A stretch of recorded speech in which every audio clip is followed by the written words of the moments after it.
So I've bought a lot of different shoes in my life, but these definitely feel like they're the heaviest pair of shoes I've ever bought, which is a bit of a worry. Hello YouTube, welcome back to my channel Kingsdown Roots. My name is Matt Ridout, R-I-D-O-U-T, and today we're going to be unboxing and reviewing the brand new Air Force 1 Luxe.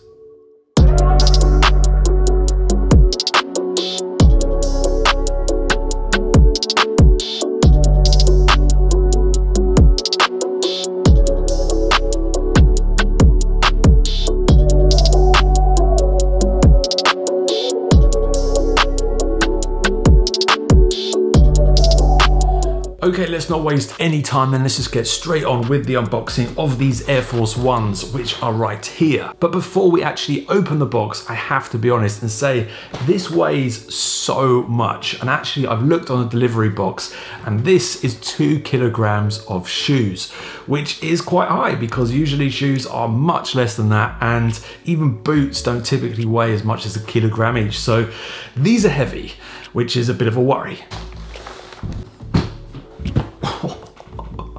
That genuinely just hurt me by doing that. Anyway, these are the brand new Air Force 1 Luxe in the pearl white colorway.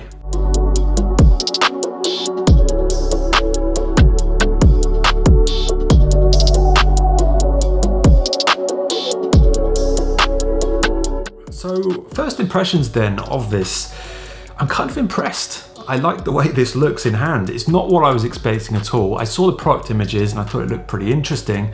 Like a luxury version of the Air Force 1 appeals to me. But this is definitely not your normal Air Force 1 in any capacity. So these sneakers dropped in the first week of September 2021 and had a recommended retail price of £134.95. Now the current resale value for these shoes is pretty much the same, which is a good thing because you can still pick these up on the Nike app right now at retail. I'll put a link in the description of this video, so if you want to buy these, you can. So the Air Force 1 has actually been around since 1982, which is about 40 years, which is quite incredible when you think about it. And over the years, they've done some incredible collaborations with brands like Off-White and Supreme, etc.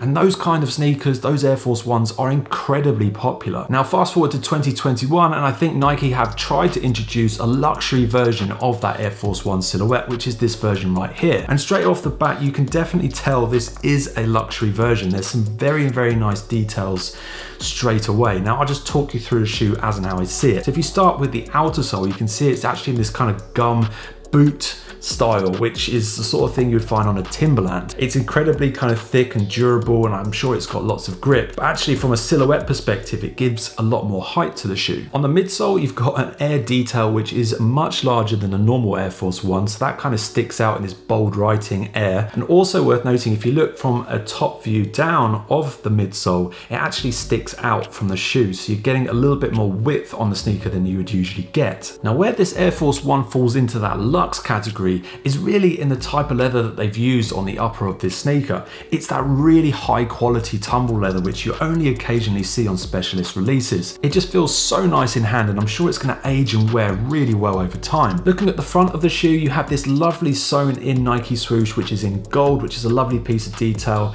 And then moving up to laces, you've got these unusual type of laces for this design. You don't usually get thin drawstring laces with an Air Force 1, but on this version you do. The icing on the cake, so to speak, comes from the inner lining of the shoe, which is in this dark brown color, which works so well against the rest of the color scheme, and it really pops out a bit of color from the rest of the design. So yeah, pretty much that's the sneaker all in all. So all that's left to do now is for me to put it on feet and give you guys a couple of different looks and styles. I would love to hear what you think, so please drop me a comment down below.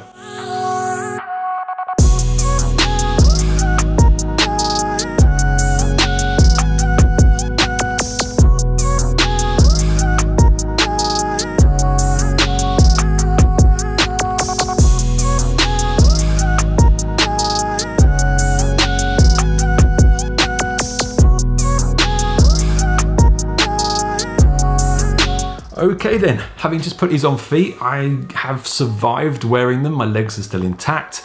And all joking aside, these really aren't that bad at all. They're not that heavy. When it comes to comfort, I was pleasantly surprised with these. I was kind of expecting a boot or a shoe kind of feel to them, but in reality, they just feel like a normal sneaker. So well done, Nike. Now, from a sizing perspective, I went for a UK 8.5, which was a half size down on my normal Nike sizing. That's typically what I go for Air Force Ones because you get a better fit overall. So to summarize this review then, do I like these shoes? In hand, they're kind of weird and they're a bit awkward and they feel like they shouldn't really work, but on feet, they look really good in my opinion, and I'm definitely going to be keeping these for sure. They offer you something a little different for your outfit choice as well, a little bit something more smarter and bigger and a bit of an unusual shape, and I'm all for that, and I really like what Nike have done here. And on that note, that's it for me today. I've been Matt Rideout. This has been Kingsdown Roots. If you've enjoyed my video, please drop me a comment and a like down below. It really does mean the world to me. You can also follow me on Instagram. Up here I post a lot of content on there too. Thanks very much for watching. Take care. Bye bye.